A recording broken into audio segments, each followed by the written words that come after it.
અમદાવાદમાં solid waste વિભાગની કામગીરી સામે સવાલો। બોડકદેવમાં દુકાન બહાર સફાઈ કર્મીએ નાખ્યો કચરો। દુકાન બહાર કચરો નાખી અને નોટિસ અપાઈ હોવાનો આરોપ। ડિલાઇટ પાન પાર્લરમાં કચરો ફેંકતા સફાઈ કર્મીના સીસીટીવી।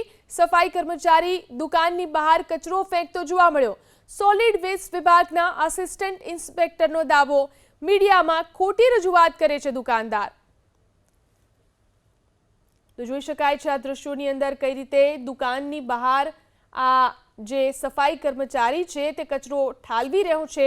પાન પાર્લરની બહાર આ રીતે કચરો ઠાલવવામાં આવ્યો તેના સીસીટીવી ફૂટેજ પણ સામે આવ્યા છે। કર્મચારી તેમાં દુકાનની બહાર કચરો ઠાલવતો જોઈ શકાય છે।